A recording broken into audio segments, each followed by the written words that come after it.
নমস্কার। আজকের গল্প উত্তরণ। কলমে মাধবী ভট্টাচার্য। স্বামী, শাশুড়ি, দেওর খেতে বসেছে। মাছের ঝোলের বাটিটা বয়ে আনতে গিয়ে মাথা ঝিমঝিম করে উঠল ইরাবতীর। মাথাটা টাল খেয়ে গেল। কোনো মতে দেওয়াল ধরে সামলালো নিজেকে। শরীরের আর দোষ কি? সেই সকালে দুটো রুটি আর আলু পটলের তরকারি খেয়েছিল। বেলা 2:30 বাজতে চলেছে। সেই খাবার কখন হজম হয়ে গেছে? খিদেই পেট চুঁই চুঁই করছে। কিন্তু রান্না সারা না হলে, সকলের খাওয়া না হলে নিজে খাবে কি করে? ভারী পেট নিয়ে কাজ করতে খুব কষ্ট। সামলে উঠতে পারে না। শাশুড়িকে কষ্টের কথা যদি মুখ ফুটে বলে ফেলে, শুনতে হয়। একটু কষ্ট হলেও এই সময় কাজের মধ্যেই থাকতে হয়। শুয়ে বসে থাকলে নাকি বাচ্চার ক্ষতি হয়। কাজের মধ্যেই তো থাকে ইরাবতী।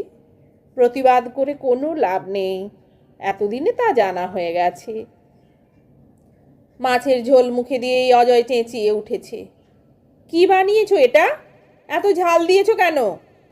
ঝাল বেশি হয়ে গেছে, ভয়ে ভয়ে বলল ইরাবতী। তোমার মা কি তোমাকে রান্নাটাও শেখাননি? কোনো কাজই তো পারো না ভালো করে। সামান্য একটা কাজ করতে সারাদিন লেগে যায়।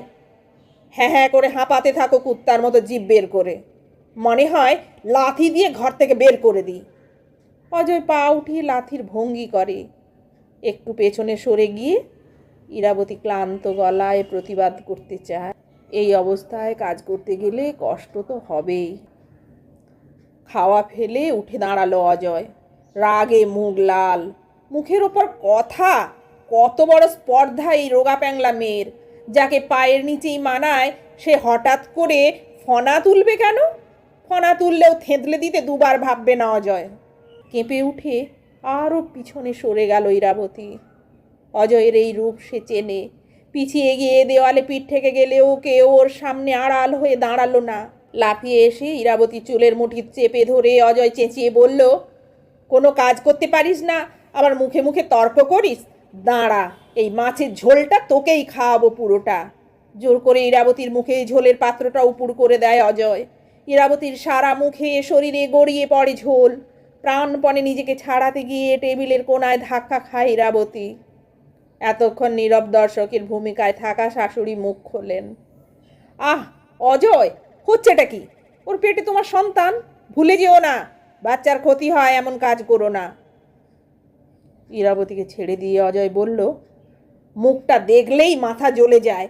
ড্যাবা ড্যাবা চোখ, মোটা নাক, দাঁতগুলো দেখো, মনে হয় যেন কোদাল। কি করে ওকে পছন্দ করেছিলে মা? আতঙ্কে থর থর করে কাঁপতে থাকা বৌদির কুশ্রী মুখের দিকে তাকিয়ে হাসি চাপে দেয় ওর। শাশুড়ি গম্ভীর মুখে বলে, যা হওয়ার হয়ে গেছে, এখন এসব বলে কি লাভ? আয়, ঝোলটা খাস না, শুধু মাছ দিয়ে খেয়ে নে একটু ভাত। অজয় খেতে বসতেই শাশুড়ি ইরাবতীর দিকে তাকিয়ে বললেন, এখনও ড্যাব ড্যাব করে তাকিয়ে আছো কেন? জানোই যখন অজয় চণ্ডাল রাগ। একটু বুঝে শুনে চলো না কেন বাপু? একটুও কি বুদ্ধি নেই? দেওয়ার খেতে খেতে বৌদির দিকে তাকিয়ে বলল, বৌদির যে বুদ্ধি শুদ্ধি একটু কম আছে, প্রথম দিনেই বুঝেছিলাম। সব অপমান গায়ে মেখে দাঁড়িয়ে থাকে ক্ষুধার্ত ইরাবতী। এ বাড়িতে আসার পর থেকে অপমান সইতে সইতে ভেতরে ভেতরে পুড়ে অঙ্গার হয়ে গেলেও কিচ্ছু করার উপায় নেই। অন্য কোথাও যাওয়ার জায়গা নেই। মা বাবা বিয়ে দিয়েছেন কি ফিরে যাবার জন্য? তাছাড়া দাদার সংসারে তাঁদেরকেই প্রায় আশ্রিতের মতো থাকতে হয়। সেখানে ইরাবতীকে কি করে আশ্রয় দেবেন? ওকে দাঁড়িয়ে থাকতে দেখে শাশুড়ি বলে ওঠেন, খাম্বার মতো দাঁড়িয়ে আছো কেন এখনো? সাধে কি অজয় এত রাগ করে? যাও, নিজের খাবার নিয়ে এসো, বিকেলে ডাক্তারের কাছে যেতে হবে, মনে নেই? খিদে কখন মরে গেছে। থালায় ভাত নিয়ে নাড়াচাড়া করতে থাকে ইরাবতী। ভেতরটা জ্বলছে, অঙ্গার হয়ে যাচ্ছে। স্ফীত উদরে হাত রাখে সে। কেউ একজন আসবে, একেবারে ওর নিজের হয়ে। একজন কাছের মানুষ, যার কাছে নিজের যন্ত্রণাগুলো উপুড় করে দিয়ে হালকা হতে পারবে একটু। কিন্তু যদি ছেলে হয়, সে তো বাবার মতোই হবে। না না, ছেলে চায় না ইরাবতী। তীব্র ঘৃণায় মুখ বেঁকে যায় ওর। মনে মনে আকুল প্রার্থনা করে, হে ঈশ্বর, এমন বাবার ছেলে চাই না আমি। আমার যেন ফুটফুটে একটা মেয়ে হয়। আমার দুঃখগুলো যে হৃদয় দিয়ে অনুভব করবে। আমাকে মেয়ে দাও ঠাকুর, মেয়ে দাও। নোনতা চোখের জল গাল ভিজিয়ে দেয় ওর। সেদিকে তাকিয়ে শাশুড়ি বলেন, মেয়েদের একটু সহ্য করতেই হয়। অজয়ের মুখের ওপর কথা বলো কেন বাবু? এখন কিন্তু কি করবে? নাও নাও নাও, খেয়ে নাও। ছেলে না মেয়ে হয়েছে? এতক্ষণে ধকলে শ্রান্ত ক্লান্ত ইরাবতী কোনো মতে প্রশ্ন করে। একটু বিরক্ত হলেও ডাক্তার হেসে বললেন, ছেলে হয়েছে। হতাশায় চোখ বুঝল ইরাবতী। বুঝল ঈশ্বরও ওর দিক থেকে মুখ ফিরিয়ে নিয়েছেন। হে ভগবান, এ কি করলে তুমি? এই ছেলে তো বুঝবে না মায়ের দুঃখ। আর কোথাও যাওয়ার জায়গা রইল না ওর। 15 দিনের বাচ্চার গলায় কি জোর, কেঁদে বাড়ি মাথায় করছে। ইরাবতী তবু কোলে তুলে নিচ্ছে না ওকে, স্থির দৃষ্টিতে তাকিয়ে আছে। অসুরের ছেলে তো অসুরই হবে। অজয়ের প্রতি তীব্র ঘৃণায় ছোট্ট শিশুটিকেও নিজের শত্রু বলে মনে হয় ইরাবতীর।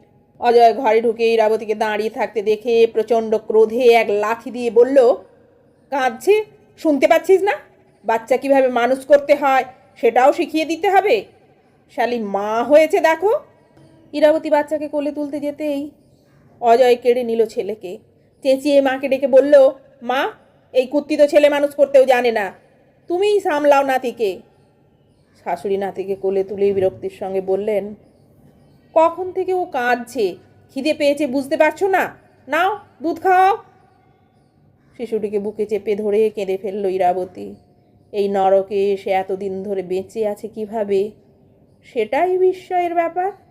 পান থেকে চুন খসলেই ভয়, উঠতে ভয়, বসতে ভয়, ভয় পেতে পেতে বাঁচতেই ভুলে যাচ্ছে।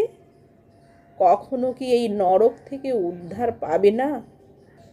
ইরাবতীর সঙ্গে দেবমাল্যর তেমন সম্পর্ক গড়ে ওঠেনি।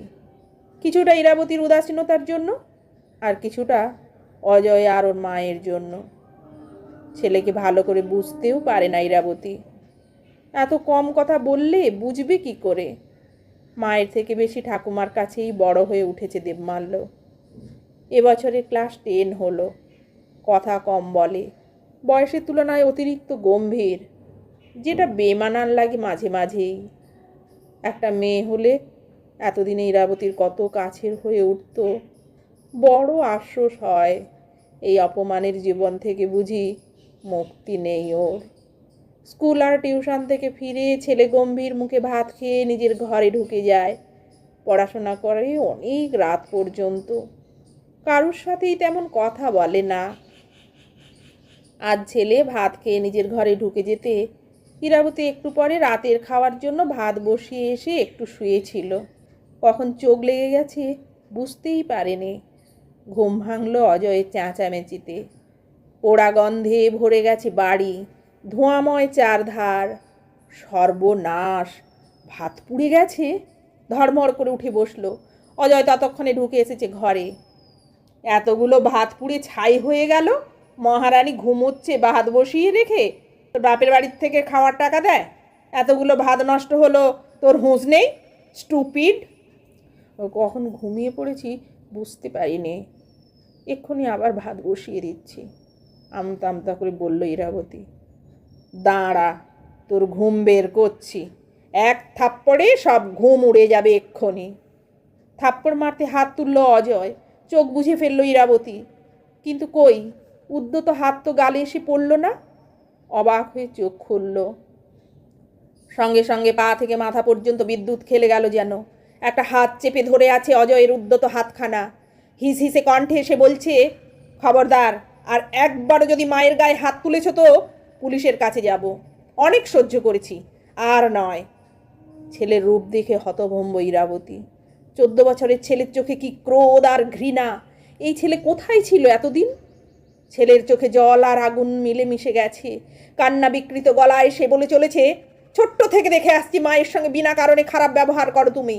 ঘেন্না লাগে এই বাড়িতে জন্মেছি বলে, তোমার টাকায় পড়াশোনা করতে হচ্ছে বলে। কোনো মতে নিজের পায়ে দাঁড়ালেই মাকে নিয়ে অন্য কোথাও চলে যাব, এ বাড়িতে থাকবো না। গোলমালে অজয়ের মা বেরিয়ে এসেছেন। তিনি অবাক বিস্ময়ে বলে ওঠেন, বাবার সাথে কিভাবে কথা বলছিস দেবু? তুমি চুপ করো ঠাম্মা। একটা মেয়ে মানুষ হয়েও আমার মায়ের অপমান দাঁড়িয়ে দাঁড়িয়ে দেখেছো তুমি প্রতিদিন, একবারও প্রতিবাদ করনি। তোমাকেও ঘেন্না করি। বাবা যদি আর একবারও মায়ের গায়ে হাত দেয়, বাবার হাত আমি ভেঙে দেব, তারপর পুলিশের কাছে গিয়ে সব কথা খুলে বলবো। রাগে ফুঁসছে দেবমাল্য। অজয় আতঙ্কিত দৃষ্টিতে চেয়ে আছে ছেলের দিকে। ইরাবতী কেঁদে ফেলল। দেবু মায়ের দিকে তাকালো। কাঁদছো কেন তুমি? প্রতিবাদ করতে পারো না? এত ভয় কিসের? আর ভয় পাবে না, আমি আছি তো। ইরাবতী বলতে পারে না এই কান্না আনন্দের কান্না। এতদিনের অসম্মানের জীবন থেকে মাকে মুক্তি দেবে দেবমাল্য। ইরাবতীর ছেলে, ইরাবতীর কাছের জন।